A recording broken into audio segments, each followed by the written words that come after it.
அன்பு தமிழ் மக்களே வணக்கம். பொதுமக்கள் அதிகமாக குடியிருக்கும் பகுதியில், அதாவது இந்த பக்கா வேலி பகுதியில் சீஸ்ஃபயர் அமலில் இருக்கும் அந்த வேளையில் இஸ்ரேல் தெற்கு லெபனானில் தாக்குதல் நடத்தியது ஏன்?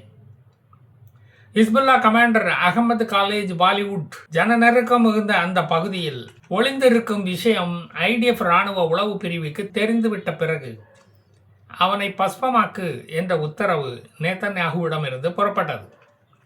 கருநாகம் ஒளிந்திருக்கும் பொந்து தெரிந்துவிட்டால் அதை தாக்கும் போது அந்த பொந்துக்கு பக்கத்திலேயே வாழும் எலிகளும் பாம்புகளும், பாம்புகளுக்கு இடம் கொடுத்த அலிகளும் கொல்லப்படுவதை தடுக்க முடியுமா? சீஸ்ஃபயர் அறிவித்த பிறகு 220 ஹிஸ்புல்லா டெரரிஸ்டுகள் கொல்லப்பட்டுள்ளனர். போன வாரம் மட்டும் 85 பேர் அகால மரணம் அடைந்து மூக்கில் பஞ்சு வைத்தனர். உயிரோடு திரியும் ஒவ்வொரு ஹிஸ்புல்லாவையும் கொல்லச் சொல்லி அல்லாஹ் ஆணையிட்டு விட்டான். அவனுக்கு உயிர் இருந்தால் பல இஸ்ரேலியர்களுக்கு உயிர் இருக்காது. அதனால் அந்த உத்தரவு வந்தது.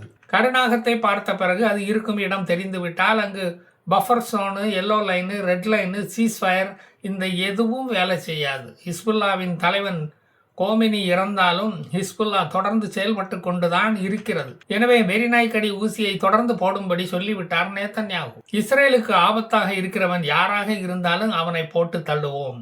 ஏப்ரல் 17ஆம் தேதி 2026 போடப்பட்ட சீஸ்ஃபயர் முடிவுக்கு வந்ததற்கு காரணம் ஐநா ரெசல்யூஷன் 1701 படி ஹிஸ்புல்லாக்கள் ஆயுதங்களை ஒப்படைத்துவிட்டு நிராயுதபாணிகளாக லிட்டானி ஆத்துக்கு அந்தாண்டு போக வேண்டும்.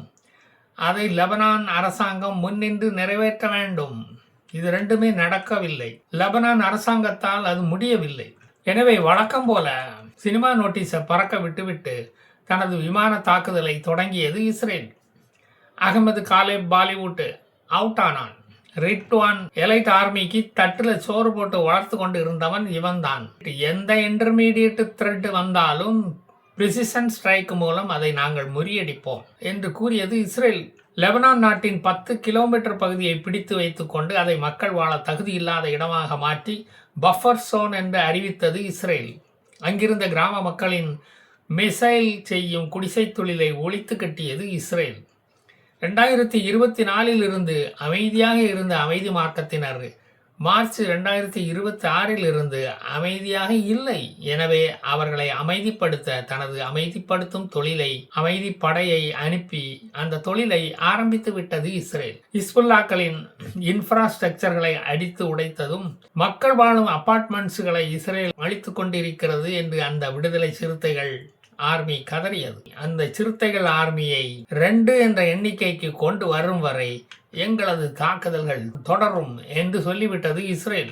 மார்ச் 2026 இருந்து இன்று வரை இறந்த ஹிஸ்புல்லாக்களின் பொதுமக்களின் எண்ணிக்கை 2700.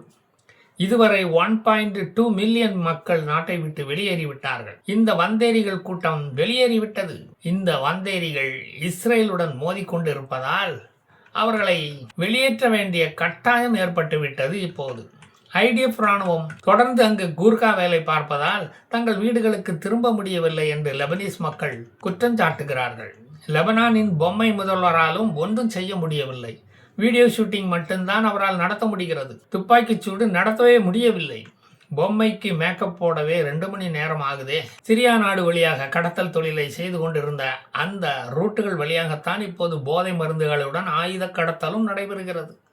ஈரான் அந்த வழியாக அதற்கு உதவுகிறது. தலைவன் இல்லாவிட்டாலும் தன் பிள்ளைகளுக்காக இந்த சேவையை செய்கிறது. மிசைல் தயாரிக்கும் மூலப்பொருட்கள் ஈரானில் இருந்து அந்த வழியாகத்தான் வருகிறது.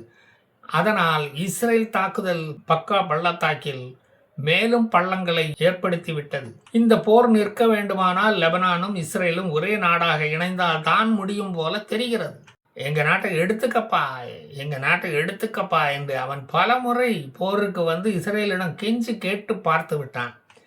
இஸ்ரேல் தான் வேண்டாம், முஸ்லீம்கள் இருக்கும் இடங்கள் எங்களுக்கு வேண்டாம் என்று சொல்லி கொண்டிருக்கிறது. அவன் ஒருவேளை சிரியாவையும் சேர்த்து கேட்கிறானோ என்னமோ. நாம் என்ன கண்டோம்? லெபனானை தாக்கினால் ஈரானுக்கு ஏன் நெறி கட்டுகிறது? வளர்ப்பு பிள்ளைகள் மேல் அவ்வளவு பாசம். அதனால் தான் பீஸ் டாக் பண்ணும்போதெல்லாம் லெபனான் தாக்குதலை நிறுத்த வேண்டும் என்று வற்புறுத்துகிறது. ஈரான் அமெரிக்காவை தாக்குவோம், இஸ்ரேலை அழிப்போம் என்று திராவிட அறைக்கூவல்களை விட்டுக்கொண்டு இருந்த நேரத்தில் ஈரானுடைய 2 எண்ணெய் கப்பலை எரிய வைத்ததும் இஸ்லாமாபாத்துக்கு ஓடுகிறது ஈரான். புரோக்கரண்ணா எப்படியாவது ஷூ பாலிஷ் போட்டு இந்த தாக்குதலை நிறுத்தச் சொல்லுங்கண்ணே. நியூக்ளியர் பட்டாசு தயாரிப்பதை கூட நாங்கள் நிறுத்திக் கொள்கிறோம். அப்பாவிகளை கொல்ல முயன்றால் சொர்க்கத்தில் அட்மிஷன் கிடைக்காதுன்னு சொல்லிட்டாரு எங்க அல்லாஹ். நாங்கள் பாடுபடுவதே சொர்க்கம் எப்படி இருக்கும் என்று பார்ப்பதற்காகத்தானே என்று ஷபாஸ் ஷெரீஃபிடம் புலம்பியதாக கேள்விப்படுகிறோம். ஈரானிய துறைமுகங்கள் எல்லாம் இப்ப அமெரிக்க முற்றுகையில் இருக்கிறது. ஈரானிய துருப்புகள் டிக்கெட் வாங்கி கொண்டு சொர்க்கம் பார்க்க சுற்றுலாவுக்கு போய்கொண்டிருக்கிறார்கள். UAE கத்தாரை ஏவுகணைகளை விட்டு தாக்கி இருக்கிறது இந்த ஜியா முஸ்லிம் நாடு. தென்கொரியா வணிக கப்பலையும் ஈரான் தாக்கியதாக அந்த நாடு குற்றம் சாட்டுகிறது. ஏப்ரல் 8ஆம் தேதி கொண்டு வந்த சீஸ்ஃபயர் முடிவுக்கு வரும் நாள் வெகு தூரத்தில் இல்லை. அமெரிக்காவின் கரோலின் லீவிவிட் சமீபத்தில் ஒரு பிள்ளை பெற்றுக்கொண்டார். அதை பாராட்டி ஈரான் சமீபத்தில் ட்விட்டரில் ஒரு மெசேஜ் ஒன்று போட்டுள்ளது. உங்களுக்கு குழந்தை பிறந்ததற்கு வாழ்த்துக்கள். இந்த நேரத்தில் 168 குழந்தைகளை உன்னுடைய பாஸ் மினாப் ஸ்கூலில் கொண்டதை கொஞ்சம் நினைத்து பாருங்கள். அதை நீங்கள் நியாயப்படுத்தி இருந்தீர்கள்.